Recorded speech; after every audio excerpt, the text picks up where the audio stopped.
Thank you so much for the opportunity to come and introduce our guest speaker today. It really is a privilege to introduce Laureate Professor Clare Collins, AO. Clare's been a colleague and a friend of mine for over 25 years, and I honestly have always been in awe of everything that she's done, of her work, particularly her ability to be able to make her work meaningful and accessible to her audience. It really is a very unique skill that Clare has in spades, and I'm sure we'll see that tonight.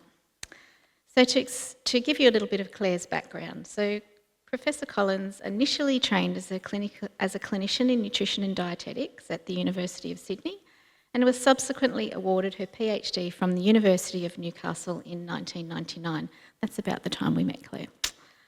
Since then, Professor Collins has brought together a multidisciplinary team of collaborators that includes dietitians, biochemists, computer scientists, biomedical software engineers and health professions to form the Food and Nutrition Research Program at the Hunter Medical Research Institute, which she currently co-directs. Clare has remained engaged as an active clinician, academic and researcher throughout her career, and in doing so she's become internationally recognised for her leadership in nutrition and dietetic health, particularly in the use and development of personalised nutrition strategies. Her achievements are too many to list tonight. However, her commitment to the training of nutrition and dietetics professionals, the establishment of professional best practice, together with her research achievements, places her in the top 1% of the world's most cited scientists in her field. I think one thing that really is worth noting, and it's really an unmatched contribution, she has trained 39 PhD students in her field. So this commitment to training the next generation is really a focal point of her work. Her dedication to training the next generation and her commitment to communicating science and best practice has resulted in her being accorded the highest recognition of outstanding service to Australia and humanity at large, with the award of Office of the Order of Australia in 2023 for her distinguished service. So now I invite you to welcome Laureate Professor Clare Collins, AO, to the stage.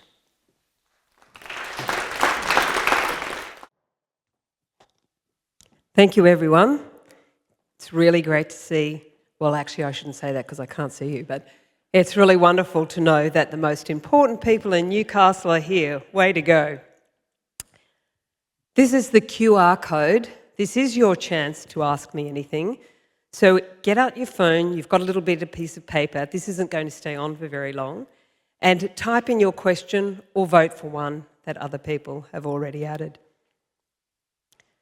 As Lisa said, I want to talk to you about precision and personalised nutrition, but I also want to share with you some of the aspects of nutrition that I think are really important for everyday life, and some of the reasons why I think things just go wrong and information never reaches your dinner table.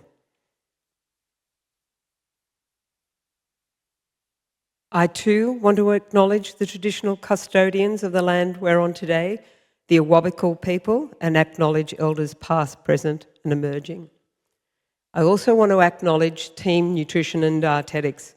I get to work every day with the most fantastic people, and that makes it easy to go to work. These are all my sources of funding, my collaborators nationally and internationally. And can you see this really important one in the middle? The most important collaboration I made in my life with my husband, Dr. Rhys Collins, who remains, I think, probably my biggest supporter. Did you know that 1 in 5 deaths worldwide are due to poor diet? Not enough food, too much of the wrong food, or not enough of the right food. And if you bring that closer to home in Australia, the burden of disease attributable to poor eating patterns, it comes in at number 3. But look at number 2, number 4, number 5, And if you kept going off the scale, it would be high blood glucose and high blood fats. Poor diet is unrecognised as robbing Australians of their health and well-being. Who cares? Honestly, sometimes I think nobody cares, but I can assure you that my team and I care, and that many people around the world, health professionals, we truly do care. And we wish that you could live your best life because your nutrition was optimal. The 7 million people in Australia who have at least one diet-related chronic disease, and I've rubbed them out in black, they're the ones who are missing out on quality of life. So for them and their families, they're truly suffering the burden of disease due to poor diet. And you know, the government actually does care. At least on paper, it cares. So this is the Australian Dietary Guidelines, which is really words on a page. It synthesises all the scientific evidence to provide signposts on what to eat. But the trouble is it's not really actioned. The guidelines are under review, and it's still going to be 2 years before we see these refreshed. This is how we try and operationalise those guidelines. It's called the Australian Guide to Healthy Eating, and it's a schematic showing you roughly the proportion of all of those nutritious food groups that should ideally make up our diet patterns. And I just want to point out these ones down the bottom because I'll come back and refer to them later. They're called discretionary foods. It's a very polite way of saying junk foods. But the key thing is that they're off the plate. Now, I want you to pretend that a miracle happens. You know, like in the movies, you wake up and the whole world has changed. Well, if we could click our fingers and tomorrow we woke up and everybody has just been eating exactly like these guidelines, then what we know from the Australian Institute of Health and Welfare, from their burden of disease study, is that the burden of disease due to heart disease would drop by 50%. Half the people with heart disease would no longer be experiencing it. And if you talk about bowel cancer or type 2 diabetes, then it would drop by 25%. Like, I find it quite amazing that we're not jumping on this and saying, hey, let's do something about it. Why is our government not highly motivated to try and support people to eat more healthily? And so I ask again, who really cares? But the good news is we do. And most of the research that happens here in the Hunter our research starts here in the Hunter. So I'm going to make 5 points before we go on to Ask Me Anything. And I'm going to give you some life advice along the way. So the first one is about keeping your eye on the horizon, keeping your eye on the big picture and not worrying about when things try and throw you off course. And my first exposure to genetics and nutrition really was as a dietitian. Some definitions, first up. You've probably heard that word precision nutrition bandied around a lot, and there are variable definitions. But precision nutrition is essentially the science of taking all the data that we know about you, especially your genetics. Can you see me just sneakily?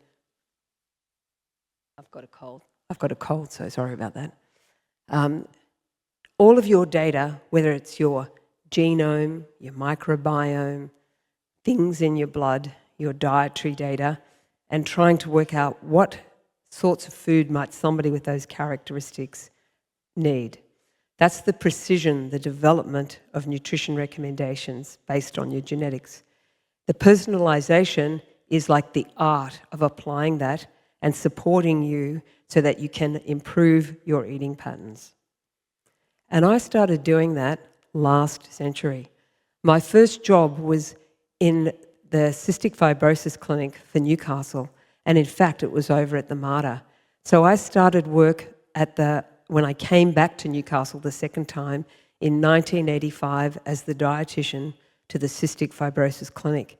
That was when people in the Hunter had gone on fundraising to get the first ever paediatric respiratory physician to look after children in the Hunter, so that they didn't have to jump in the car 3 hours by road and go down to Sydney when their child with cystic fibrosis needed medical treatment. And cystic fibrosis is the most common genetic condition that affects children. 1 in 25 of us are carriers, and when 2 people who are carriers marry, it leads to a risk of 1 in 4 for each pregnancy that the child will have cystic fibrosis. It's a basic defect in chloride. Here's a little chemistry lesson. Salt is made of sodium and chloride, and you transport sodium and chloride across cell membranes so that your cells work properly. But in cystic fibrosis, that channel does not work. So it means that salt gets stuck outside the cell, and the practical application is that all your mucus secretions are thick and sticky. So you cough all the time, that attracts bugs and you get lung disease. Your digestive juices trap the pancreatic enzymes and you can't digest your food properly. The gene was actually identified first in 1989, Delta 508. It accounts for about 3/4 of the cases of cystic fibrosis, and the other 30% is actually been identified as hundreds and hundreds of genes. But one of the amazing things is that by knowing the gene mutation, we could tailor the medical care and the nutrition support for children with CF. So I've been doing precision nutrition for a long time. But what I mean about your eye on the horizon was, back then, we actually didn't know about which gene kids had.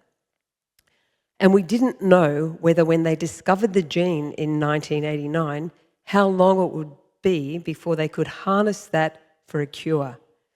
The promise was in 10 years, and the reality was it took 25 years. But for some young people now, that research means they'll have a near normal life expectancy, because there are now drugs, they're called modulators, that for some mutations they can open that channel. Like, what an absolute miracle for people with CF and for families who are carriers of cystic fibrosis. But the long view is, as dietitians, we banded together to work out how to improve the nutritional status of kids, audit clinics around Australia, and make sure that every clinic could provide the same high level of care to keep children as healthy as possible. You can't read this, but this is when we asked to have a national interest group, 1996. Now, I've just got to remind you that that was actually before everybody had computers, and when we had one email for the whole department. And so organisations tended to be state-based. So our profession went, okay, there's only 6 of you in Australia, we'll let you have a national interest group in cystic fibrosis, and we'll turn a blind eye that you've snuck the New Zealanders in to an Australian group.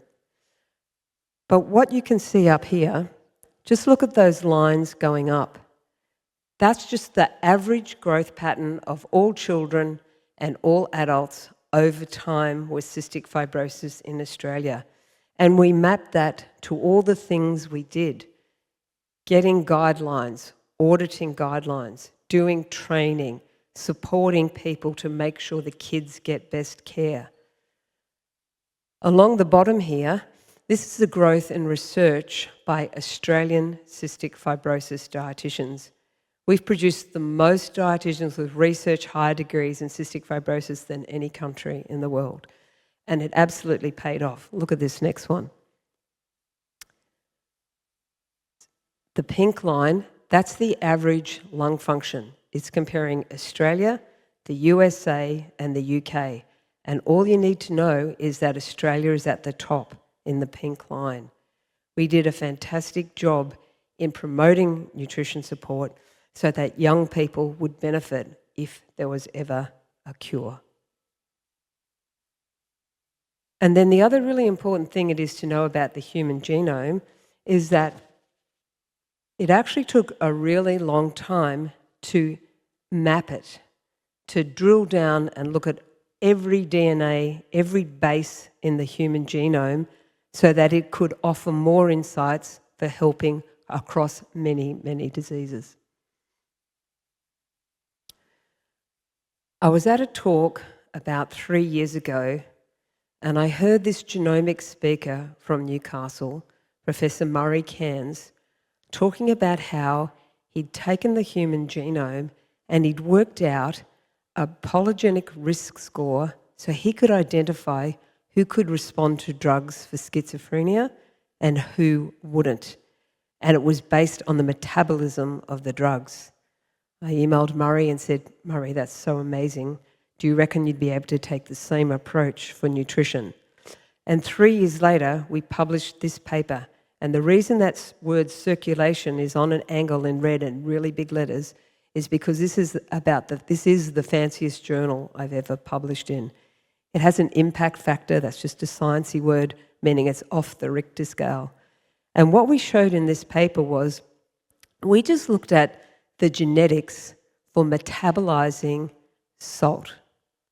Salt's made of sodium chloride, and the mineral that has the opposite effect to sodium in your body is potassium. It's found in vegetables and fruit. And we looked at whether that mattered in terms of whether or not you get high blood pressure if you eat salt. And that's a big deal. 1 in 3 Australians have high blood pressure. Of those, less than 1 in 3 have high blood pressure that's under control. How is that missed? Well, it's missed because there's no symptoms. Unless you get your blood pressure measured, you've got no idea. The research evidence says if you eat more healthily, your blood pressure goes down. And the guidelines say you should be advised to improve your diet. But nobody ever gets that. You just get a script, and then you still don't necessarily have well-managed blood pressure.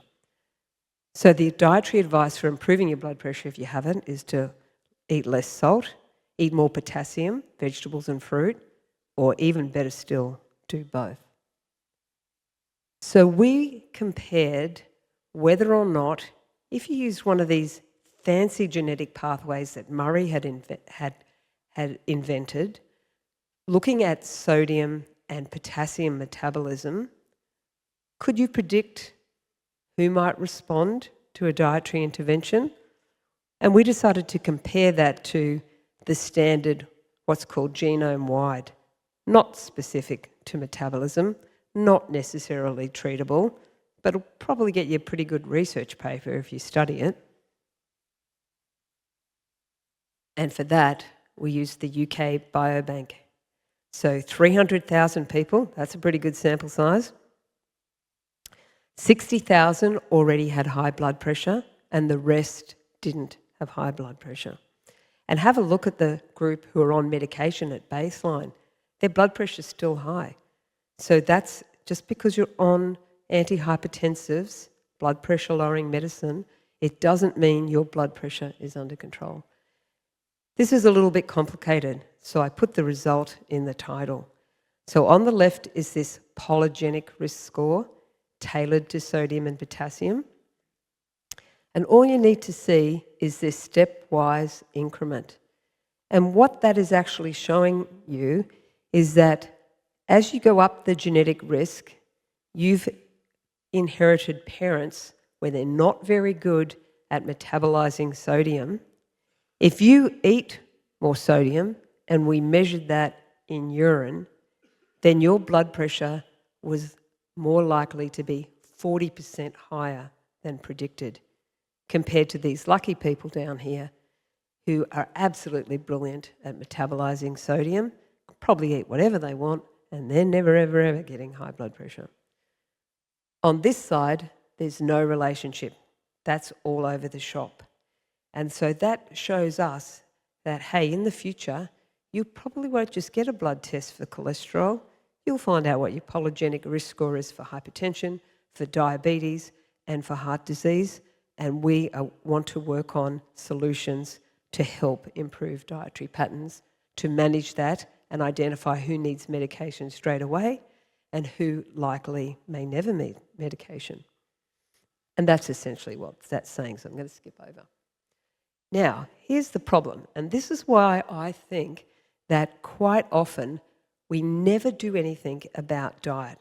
Because if I ask you, what do you usually eat? And when the GPs ask patient, what do you usually eat? Everybody says, I usually eat really healthy. And really, that means I usually intend to eat really healthily. Because this is actually what we do eat. The red is those discretionary foods I pointed that are off the Australian Guide to Healthy Eating, and the green is the core foods. So the target for discretionary is 10 to 15%, 35 to 40%. You know, no wonder our brains aren't necessarily firing on all cylinders when people are fueled essentially by food that tends to be energy dense, that means a lot of calories, nutrient poor.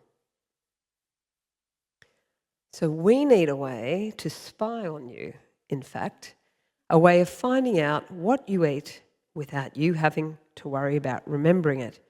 And we do lots of research on here. Lisa does research on this as well. These are called biomarkers, and they're lots and lots of fun. And we've actually got one of our biomarker pieces of equipment outside called this spectrophotometer that measures carotenoids in your skin, painless, and you can have yours measured later. So we measure those fruit and vegetables. They appear in your blood, all layers of skin. We measure fatty acids in red blood cell membranes, and we've even done studies with doubly labelled water where we give it to you, recover your urine, and we know exactly how many kilojoules you've burnt. It's great fun research. But let's just talk about the carotenoids. They're the things that give vegetables and fruit their lovely bright colours.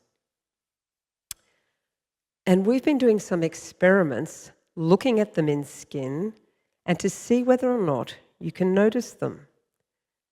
So this person here eats roughly the Australian Guide to Healthy Eating vegetables.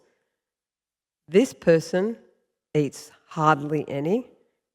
And this person absolutely loves carrots. So who do you think looks more healthy? I think we'll all agree that this person looks like they honestly could use some carrots. So, you know when people go on a health kick and you go, wow, what have you been doing? You're really glowing. It's usually because their skin carotenoids have increased in line with a healthy dietary pattern. And we know from our studies this happens in as short as 2 weeks. And the same for the men. So if anybody has volunteered for this study and you're going, oh, that looks a little bit familiar, this is a morph of 6 different adults altogether. So that's how we're going to do our next round of experiments when we bring people in the lab to judge these faces. You'll think they're familiar, but they're not quite anybody because the faces are a morph of everybody. So the next stage of these really exciting biomarkers is called metabolites. Now, your average apple has at least 500 or 600 different phytonutrients in it. We're on a mission to characterise those that are most reproducible in plasma, so in blood, and in urine, so that we can come up with point-of-care testing that'll allow you to go, oh, am I eating healthy enough? I'll just nip to the bathroom and check. Or your GP can do a point-of-care test to try and help motivate people and give them feedback on their dietary patterns. I've got the picture of this equipment here because that's millions and millions of dollars. We just completed a metabolome study, and just the analysis using that equipment, just the reagents and the time, was $150,000 for 40 people in the study. What I find interesting is people often ask, oh, should I follow the Mediterranean diet? Or what about that one I heard? It's called the portfolio diet. Or what about the DASH diet? What about the Tibetan diet or the Nordic diet? Well, it doesn't kind of really matter which one of those named patterns you follow. What they all have in common is they all promote whole grains, vegetables and fruit. And then they overlap in those other core foods. But there's no group that says eat more discretionary foods. So that really is the essence of a healthy dietary pattern. And then when you look at all those named diets, they just differ in terms of whether or not it's unusual that they'll be low sodium. The DASH diet and the Heart Foundation diet do, but pretty much nobody else tells you to eat less sodium. And it's variable whether or not any of those dietary patterns have a kilojoule restriction. So this is what we're trying to discover. What are the bunch of metabolites that totally separate the healthy consumers from the unhealthy consumers? And in order to do our fancy study, this was the very first study in my NHMRC current research fellowship, we decided we'd really check in on what everyone else is doing so that our study would be well aligned with international research. That's called a scoping review.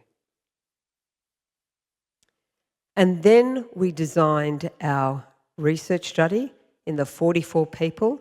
We worked out what food we're going to feed them in this study. This is Erin, and she's using the spectrophotometer on one of the participants, and you can get that measured by Erin, who's here after this.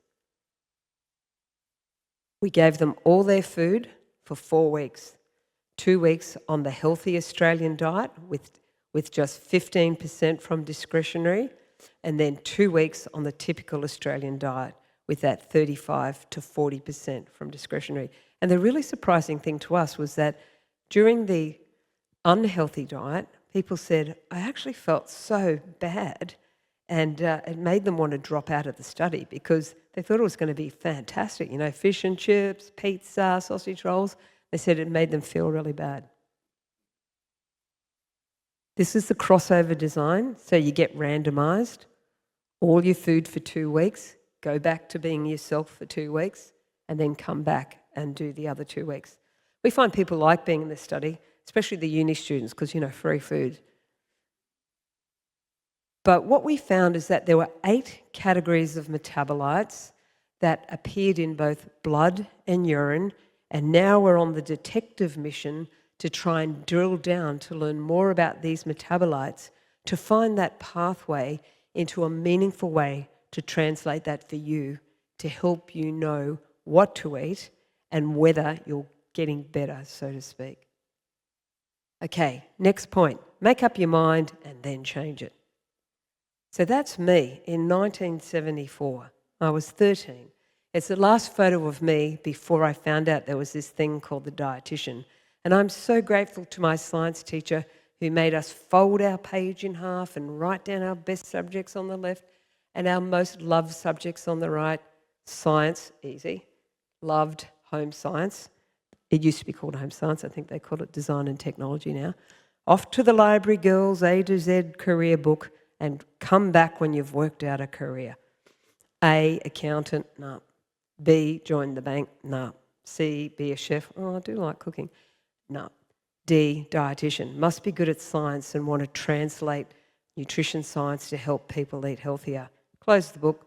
Mum, this is in Brisbane. Mum, I'm going to be a dietitian. I'll do my science degree in Brisbane. There's no course, so I'm going to go to Sydney after that. And that's, in a nutshell, what happened. Nobody ever told me that that was a pretty low probability, but that's what happened. And here was my first job. I arrived here in Newcastle at the Mater for a 5-month locum in 1982. Thank you for accepting me as an Novocastrian. Newcastle's the most welcoming place, not to mention that I actually met my husband in those first 5 months, that we've never left. And when I graduated as a dietitian, I make up my mind pretty quickly and pretty firmly. And when I graduated, there was one thing I was absolutely sure of, and that was that I was never, ever going to do research. So that's what I mean. Make up your mind, but then be prepared to change it. I got interested in research when I saw those children with cystic fibrosis, and it bothered me whether I was making a difference in my role as a dietitian. My boss, some of you may remember Professor Richard Henry, that first paediatrician here, he was doing his PhD. He said, you can find that out. You just have to do research. I thought, I'm never doing research. But it really bothered me enough that I did. I enrolled in a master's originally. My husband encouraged me to upgrade to a PhD, and the rest is history, so to speak. That's when I graduated, produced some really wonderful research and identified ways to help support the families in the Hunter and able to share that with the world. And I didn't think it was possible to study part-time when you've got 3 kids, so I would encourage you to do it your way at the time of life that's right for you in whatever life decisions you make. And even if you want to graduate like this, when I eventually got my PhD, the kids and my husband had so much fun playing with that funny hat and gown. So now I just want to tell you about why you should listen to your parents. Not only do they give you your genetics, but they have so much advice. I think I was a bit of a smarty pants when I was a teenager. I thought I knew everything, and I thought my mother knew nothing. How wrong was I? But this is Elizabeth Fitzgerald McGill, my nana, on her wedding day in 1927, standing next to her husband, Jack McGill, who died at 49 from bowel cancer, leaving her a widow at 35 with 5 children in far north Queensland. She'd left school at age 12 when her mother died, and she was the only girl with 5 brothers. So until she was married, she became mother to those boys. The most generous, kind, loving nana who really, really encouraged my parents to let their children have that educational opportunity. And then this is Jim and Mary Collins, my parents, who really encouraged us to get an educational opportunity. Dad left school at 14. Mum was proud because she made it to school to 15, 3 years more than her own mum. But if you've ever read that book, The Outliers, you realise it's about the timing and the opportunity and what those who've gone before you have actually allowed you to achieve. And I think that's helped me realise the gift I've been given of education and the opportunity to pay it forward. My parents just only ever wanted their own family, and you can see they certainly worked on that and did a really good job. Because I think number 9 actually was probably there, but just hadn't made the appearance yet. But when you grow up in a family that's so huge and you have that sense of when you get something, you really do want to share. And I think that's a gift that I've been given in terms of my research. This is my eldest sister. She had it tough being the eldest of number 9. I was number 4. Easy peasy. They all broke the parents in, my older ones. So she's now Emeritus Professor Marie Smith, AC, which is amazing. She's an inventor of pain drugs. But what I was trying to tell you is that you have that sense of you got something, not everybody did. How can you share that to make it go further? She was the first one in our extended family, both sides of cousins, to go on to year 12 and then to go on to university. And Mum and Dad said, if anyone else is smart enough, we'll find a way. So I always thought I was going to uni. And then this photo, this is 4 of our 5 grandchildren. This is also what it's about, like paying the way for the next generation. So these are some of the projects that my team have invented. They all have a logo. You have to have a logo and a fun acronym.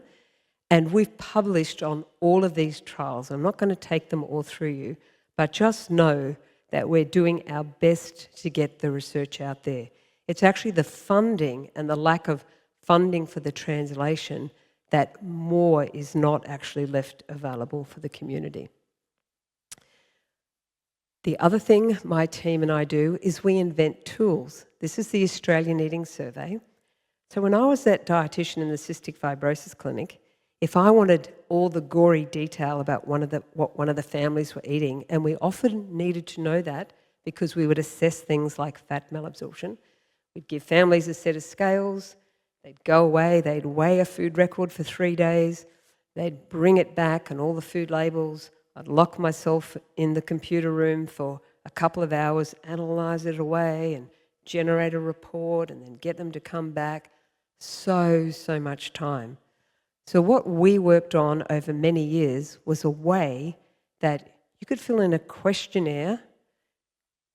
It would be valid in terms of what you told us because we've tested it with those biomarkers I was telling you.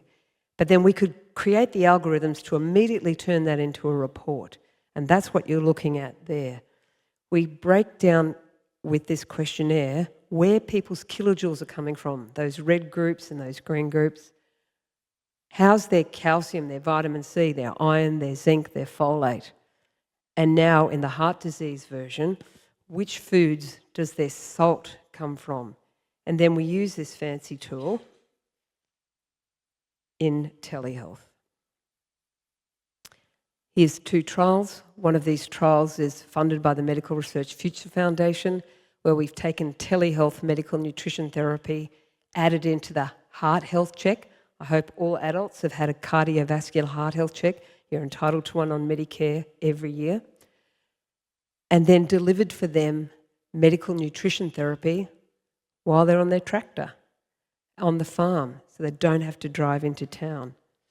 And what we showed was, even just giving people that report, they were able to drop their red food intake by a whopping 4%. That's enough to improve your health and to drop your medications. But if they got the telehealth medical nutrition therapy counselling, it was an 11% reduction. Now look, if I was the health minister, I would pay for everybody to have one of those, and I'd whack medical nutrition therapy onto Medicare, just like you get to see the dentist twice a year. Even just once a year to see a dietitian could do a lot to helping people improve health. And the other big thing, it takes away the stigma that people have for our profession. Everyone thinks we're the food police. We are. No, we're not. We just want people to get their own information so they know. Now, I'm going to tell you about choosing what to eat. I told you before, you ask people what they eat. I usually eat really healthy. Now we're going to have a little bit of a fun quiz. Now, I can't see you very well, so I'm going to give you a bit of homework on this quiz. This is a whole day's food intake. I'm going to watch you, I'm going to give you 5 seconds to tell the person next to you how many kilojoules or calories, whether you metric or imperial, whatever you want, you think is in that whole day's food intake. 5, 4, 3, 2, 1. Does anybody think it's more than 2,000 kilojoules? Just put your hand up. 3,000, leave it up. 4, 5, 6, 7, 8, 10. No, all the hands went down around 8. And you are right. You get the prize. It's 8,400 kilojoules, which is about 2,000 calories. That's actually a reasonable amount of food for a day. That's if you're eating healthy food. Okay. This time, 3 separate snacks. Now, the only hint I'll give you is the meal and snack, they're all the same. So now, again, 5 seconds to tell the person next to you how many kilojoules in each of those snacks. 5, 4, 3, 2, 1. Anyone think it's more than 500 kilojoules? More than 1,000 kilojoules? More than 2,000 kilojoules? More than 4,000 kilojoules? More than 6,000 kilojoules? Okay, the hands have started dropping. Each of those is 8,000 kilojoules. Now, I show this slide to GPs because I want them to understand that when people say, I usually eat really healthy, I only go to the club once a week and I have 1 beer. Maybe once a week I have something with that coffee. I do like the butter on the banana bread. And only once a week would I get a drive-through fast food meal. This person with those 3 indiscretions a week is gaining weight. They've got high cholesterol, their blood pressure's gone up, and they're heading towards pre-diabetes. It's so insidious, the ultra-processed and fast food, that people don't realise how the food environment is setting them up. You just need more willpower. You reckon? Let me show you why I don't. The glory days, the 1950s. No wonder that's a supermarket. You had to ask the grocer for everything you want. I grew up in Queensland where we didn't even get chocolate biscuits in summer because they were a melted, gooey mess. They could only produce them in winter because supermarkets were not air conditioned. Too much food choice. The average supermarket's got 30,000 items. And this is called food noise. Actually, I find it interesting that the new appetite medications, Ozempic, people are saying it turns off food noise. They don't hear food noise. So that's a real bonus. Plate size. If anybody has a grandparent or a great-grandparent, you go and have a look at the dinner sets. If they've got any good plates left, they were like that big, and now they're that big. And the evidence shows you eat something like 80% of whatever you served, and you'd say, just have the same amount of satisfaction. Here's how to lose 2,000 kilojoules out of your meal. Just have half the plate as salad and veggies and reduce your portion of the carbs and the meat. Need more willpower? No way. I actually reckon we need won't power. And won't power is like putting blinkers on to the food noise or like taking these new medications. And I actually wrote an article about this on The Conversation, why I think we should tell the food industry to rack off and stop trying to make us use willpower. We need won't power and make them invisible. Okay, getting good information. We're getting close to the end. Who's telling us what to eat? And people like this telling us what to eat, how come people don't notice that they're actually got a $30 billion business that's profiting from them undermining our confidence in the food that we eat? But it's not only them. Go the Blues. But how disgusting. Like you've got to look at that. And they're telling our children that this is what it takes to win a game. You've got to drink beer and eat junk food, as if anyone's going to win a gold medal fueling their body that way. So where do you get trusted information? Do you know where? You get it from us. Well, we're doing our bit. Team Nutrition and Dietetics to the rescue. You can take the healthy eating quiz. It's only about 3 minutes. Well, you've got to give us your email, so it's probably 5. But this is a brief score. It's not that industrial strength Australian eating survey that gives you micronutrients. This just shows how aligned your eating patterns are to the Australian Dietary Guidelines and the Australian Guide to Healthy Eating. And the cool thing we did when the first 100,000 people had filled in the quiz, we actually created these population norms so that when you fill it in, if you don't get a good score, but you get better than the average man or woman for your same age group, well then that's going to be really helpful. And with the healthy eating quiz, it actually then links you to goal setting and free resources and email reminders and recipes so that you can improve your diet quality. And I invented the healthy eating quiz way back in about 2005, and I convinced the university to loan me some money to turn it into an online quiz, and I convinced Channel 10 to link it to their healthy eating page for nothing initially, so that I could promote it. And then, after it attracted like a few 100,000, NIB Foundation had a grant to try and improve the nutrition-related health. Well, it was the health in general, but I made a pitch for a grant to improve the nutrition-related health for young adults and build a website out around the healthy eating quiz. Because what they were really impressed was that we attracted lots of young people who are really hard to reach. 18 to 35-year-olds. And we also attracted a disproportionately higher number of people who didn't live in the fancy suburbs. They lived in the lower socioeconomic suburbs. So we're now in our 6th year of partnership with NIB on a mission to gain financial independence. You know, they say, keep saying it and it will happen. So by the end of this year, we will have a funding stream.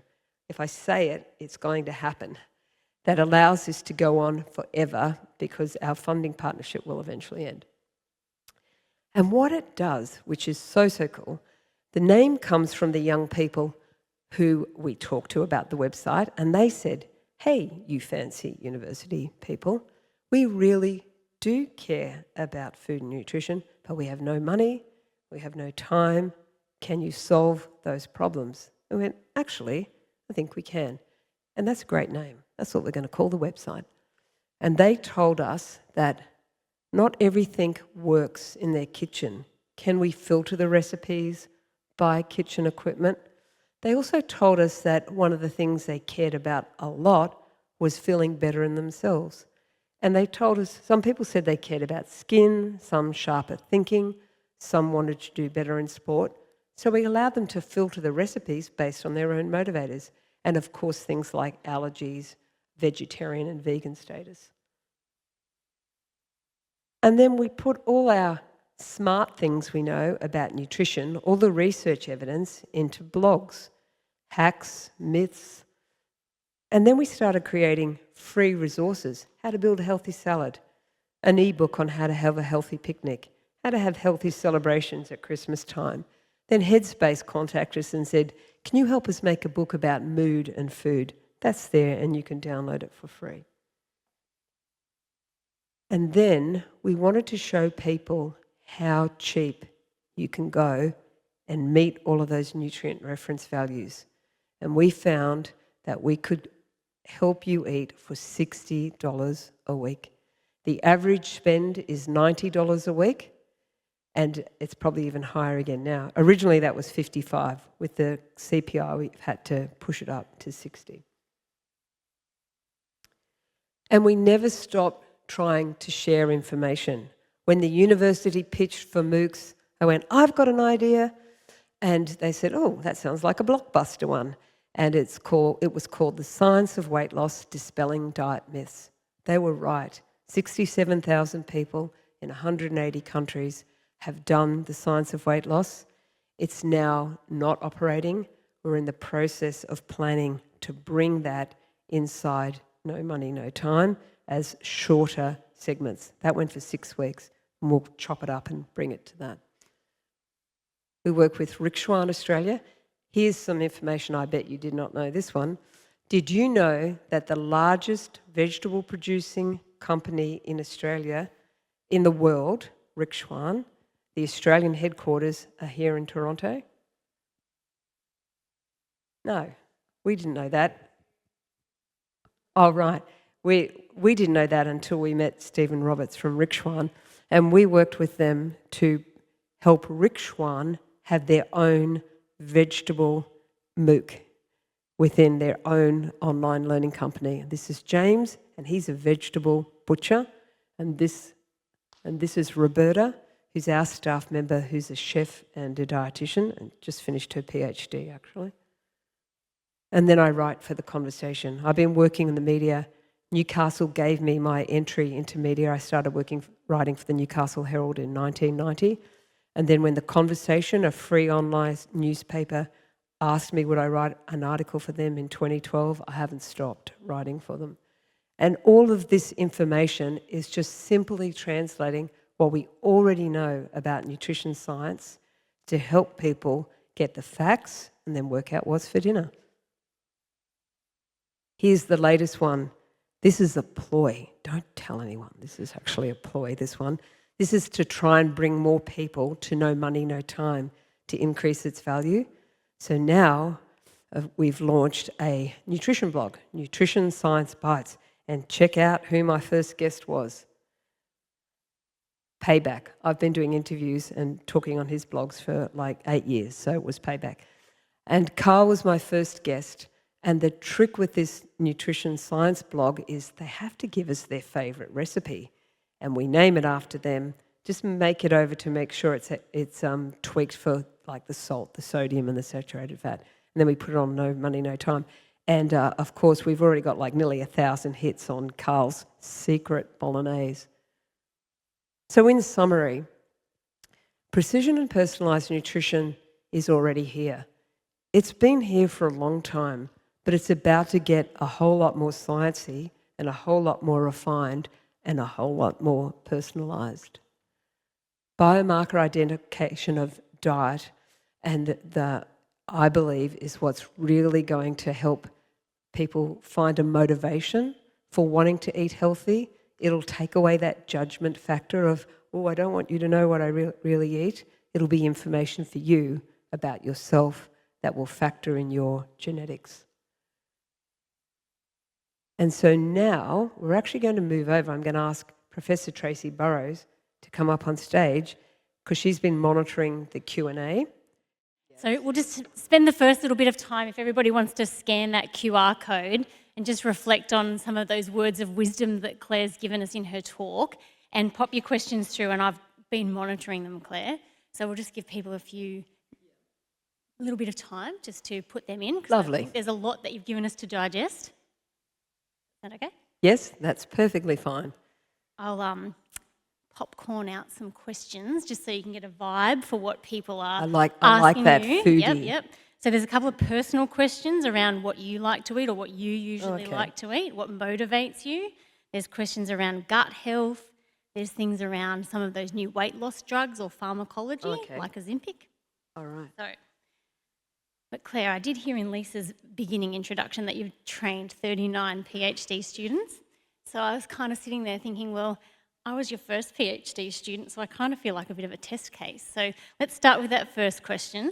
And Well, start Tracy, you set the bar very high. She's already changing it. You're already changing the questions. I'm asking you. Oh, I'm just reflecting on your question and saying you've set the bar very high. But I'll be very happy if I graduate 39 professors eventually. Okay, so, sorry, what was the All right, question? no, we're going to start with the first question. Okay. The first question is what motivates you, what keeps you going to achieve all these amazing things? The science is just so exciting. Like, I still fall asleep dreaming up projects and what we're going to do, and it's just so much fun. And it's that dual thing, though, like, what's the next study? What are we going to do? What's the research paper? How fast can I get the students their feedback so that we can get that published and out to the world? But at the same time, I always thinking about, like, what does that mean for what you put in your shopping trolley, and what other recipes we should be pushing on to No Money, No Time? So I don't know. I think it's just that, that overall, I don't know, Tracy. Yeah, paying it forward, giving it back, and trying to share what we already know. I think, honestly, I sometimes get frustrated that that is not prioritised by the whole world, but it's trying to solve those problems, like the students who told us, got no money, got no time, can you solve that? I think maybe this is the question we need from you, like from all of you. How can we make it more motivating for people to want to eat more healthily so that they don't feel like our profession is judging them? All right, so the next couple of questions, there's a lot of questions around gut health, gut microbiome, gut-brain axis, metabolome. So can you tell us a little bit about what your thoughts are around that kind of emerging area of science? All the buzzwords end in "ome." So the metabolome, the microbiome, the genome. So we just used to talk about gut health in the olden days, but now we know basically that your gut, it's not inert. There's bugs in there. There's bacteria, archaea, viruses, funguses. Some of them are actually really quite friendly. And again, we used to think that they were a bit inert, but we know that they're a very, very busy little factory down there. And those bugs are, it's kind of like if you go to the dump and there's always people picking over stuff or finding something to recycle. That's what those bugs are doing with the dietary fibres. They can ferment some of them, turn them into specific types of chemicals, specifically fatty acids, that directly change the colon itself. Some of them can stimulate immune function. Some of them can cross the blood-brain barrier. They can hijack the serotonin pathway, which is the happy chemical pathway. We're still at the beginning of knowing exactly what all those pathways do, but in the olden days, like when I trained as a dietitian, we used to tell people, you need to eat lots of fibre so that your bowels are regular. But now we know that you need to eat lots of fibre so every organ in your body is benefiting from the production of these and the synthesis of these chemicals in your colon by the whole mix of your particular microbiome. We don't know exactly there, but eventually, again, with the science, we will. So lots of fibres and diverse fibres. It's the centre of that circle, the whole grains, the vegetables, the fruit, and the legumes. And just in case you don't know, legumes are baked beans and kidney beans and all those things in a can. They're about $1.20 when they're on special, and you can hide them in all your recipes. Okay, so the next questions are around moving into sort of like that obesity treatment, weight loss drugs, Ozempic, all of those types of new things on the market that are getting quite a lot of buzz in a lot of media. So what are your thoughts on those? Do they work? Do they not work? They're called GLP-1s. Now, I've written an article about Ozempic for the conversation, and that was really in a response to, we're hearing stories of people saying, oh, it's cheating taking Ozempic. I said, are you kidding? Is it cheating to take antihypertensives for blood pressure? And it's exactly the same. So these drugs are amazing. So when you eat, this hormone gets produced called GLP-1, and it tells you you've eaten, so you're starting to feel a little bit full. So what these Ozempic does, underneath the name, the active drug's called semaglutide, it makes that GLP-1 effect last a long time.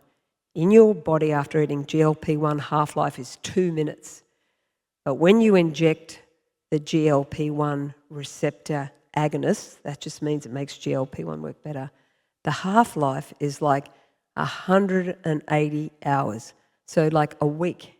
So that's why these are so powerful. Now, there's not a day goes by at the moment where the ability of these drugs to lower your risk for heart disease, kidney disease, or a different type of disease every single day. And last night, in fact, I was giving a talk for the Heart Foundation online, and one of the world-leading experts on Ozempic was there and saying, improve survival even if you've got heart failure. So you can't poo-poo these drugs. These are real, they're powerful drugs. They're actually finally going to give hope for people living with the chronic condition of obesity that's largely genetic driven, for which you cannot protect yourself from the world we live in today. And, but just broadly on that, Tracy, people ask me heaps about what's the best diet for weight loss. We got stacks of information on No Money, No Time, and some of those articles link to longer read articles that I've written on the conversation around weight management. And there's a free plug for the conversation. Like, what they do is their editors get all the academics, unlock their brains, and translate scientific information, while they also do all the other things, history, politics as well. Okay, so a little fact for everybody is that Claire has a secret addiction to writing for the conversation. I do. She actually has 120 articles on the conversation, which is a lot. Yeah. So I'm going to ask you, what is the most read articles that you've written for the Can I conversation? just boast for 1 minute? Because like I used to write for the Newcastle Herald. I wrote for the Newcastle Herald for 20 years. And I never really knew if anybody read the articles. But on the conversation, you get your own dashboard. So I know that I've got 15 million readers all around the world, and I know what the hot topics are for people. So that's how I can answer that question really easy. Okay, you sure you want to know? Because it always surprises me. But when I get asked a question that I cannot answer, then I'll turn it into an article for the conversation. And every now and again, there's one topic where it's just so much fun, I take my time. There's a question on here that I wouldn't normally ask, but I know you've got a conversation article on it. So you tell me which one, and if it doesn't come up, I'm going to ask it. A caller on Triple J rang and said, what happens if you hold in a fart? And There's a question on here, exactly that. So it's a common question. well, more than 1 million people have read that.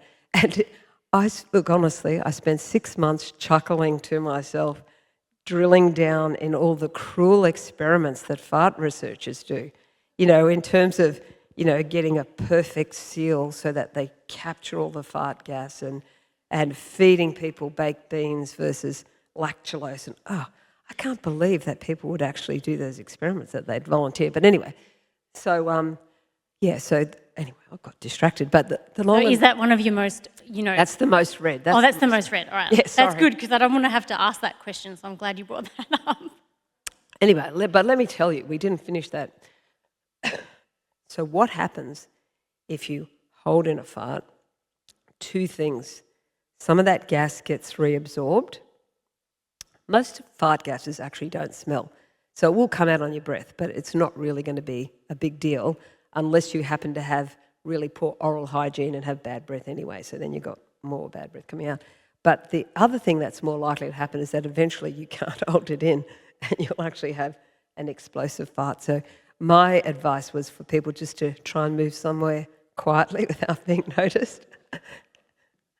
And whatever, just let it go. Like everybody farts. Okay, I have read that article, Claire.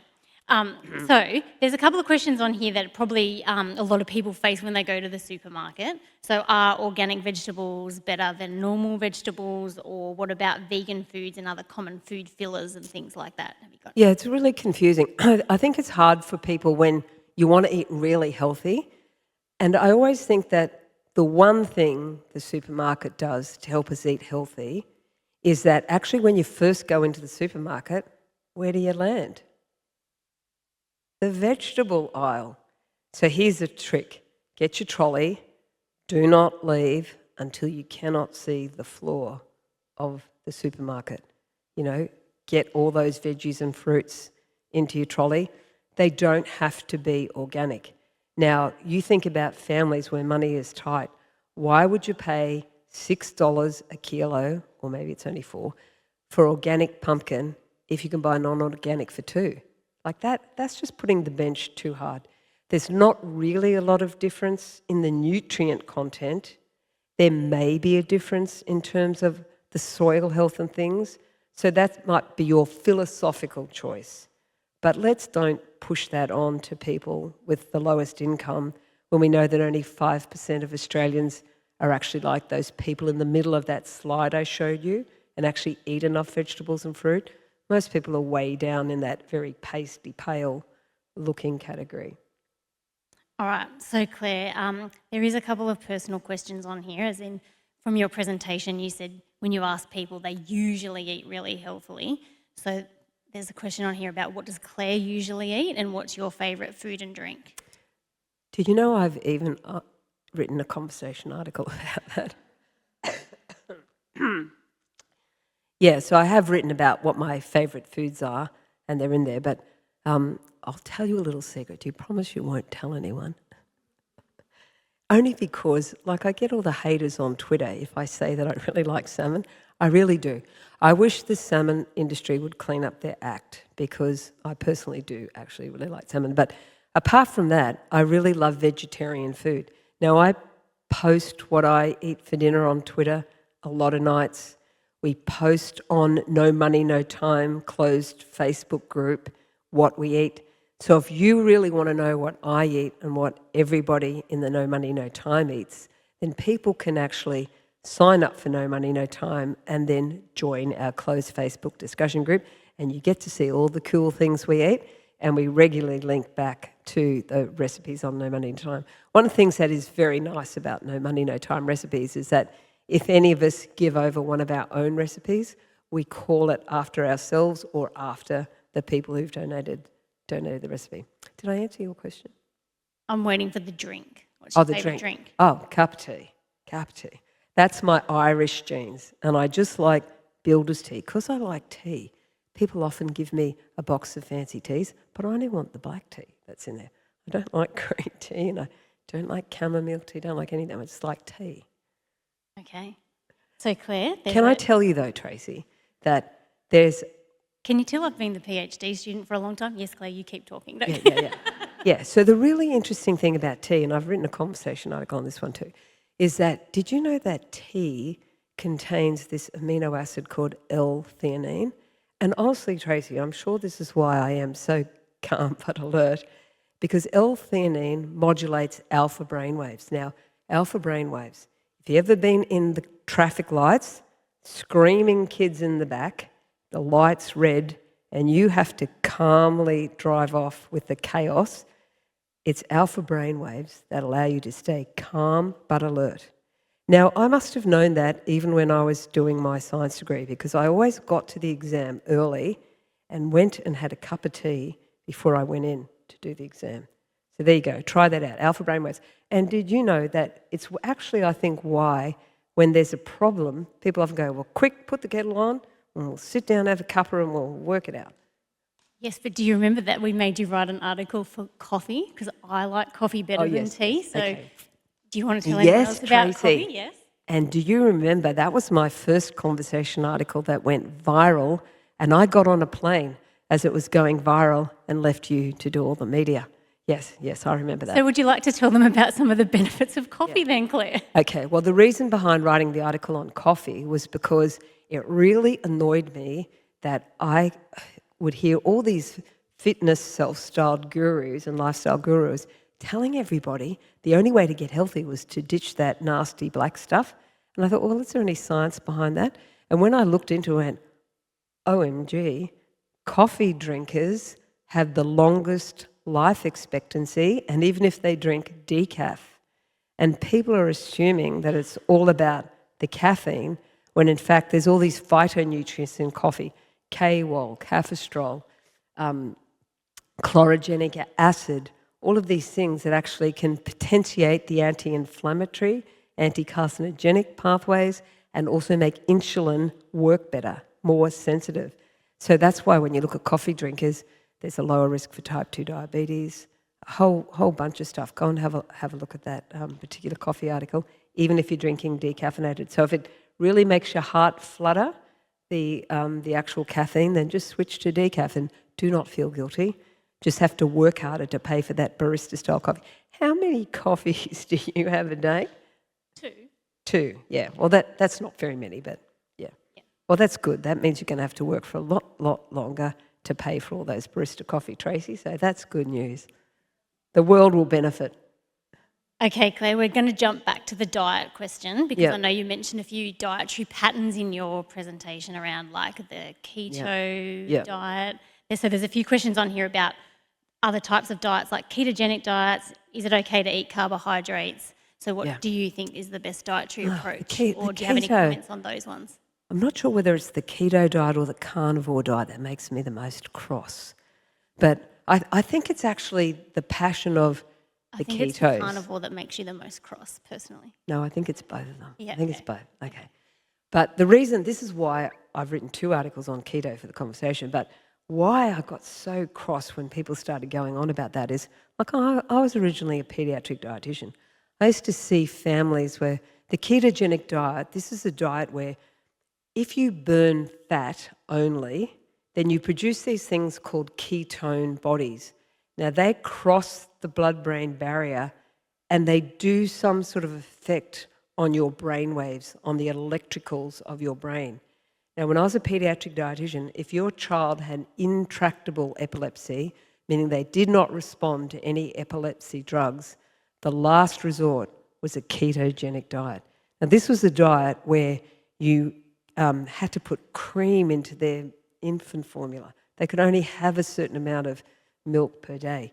You counted they can have 1.5 strawberries. It was cruel. And these were little kids who were wearing helmets from the number of seizures per day. So when you see people who glibly go, oh, I'm on the ketone diet, except for when I have a binge on fast food and I'm not on the keto diet, it just really made a mockery of the people who need special diets for medical reasons. So I think that's why, you know, my revenge against misinformation is to go and write something for the conversation and then bring it across to No Money, No Time. So, and I think it kind of also fuels the passion for No Money, No Time and getting information, because I want people to be able to come one stop and know the information is reliable. We know from all of the impact assessment that's been conducted on No Money, No Time.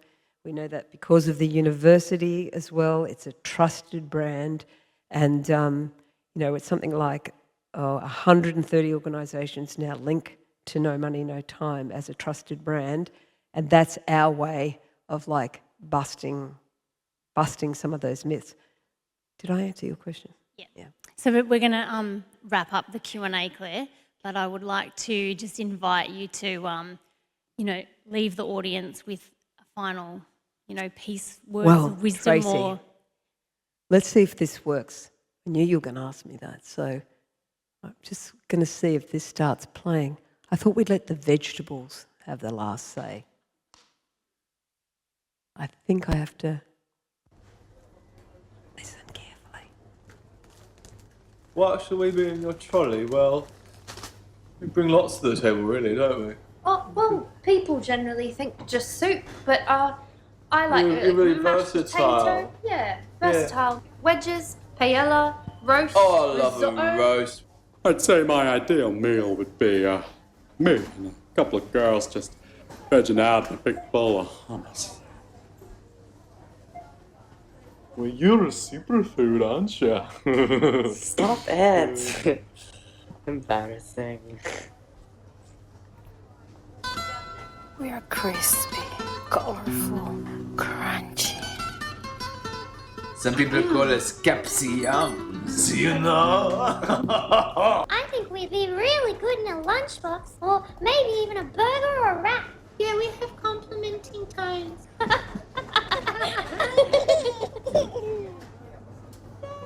There's heaps of reasons to eat more veggies.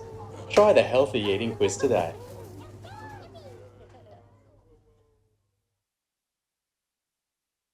And I'll just tell you a little bit about that video. In 2017, I was fortunate enough to be the Researcher of the Year for Hunter Medical Research Institute. And as part of that, they gave me a prize. So I actually commissioned one of the animation students to make that for us as a promotion of No Money, No Time and the Healthy Eating Quiz. So thank you, everybody. It's been really lovely chatting with you today. And myself and the team will chat to you outside. And we've got the spectrophotometer. Erin's going to fire it up and we'll check out what your scores are. So thank you.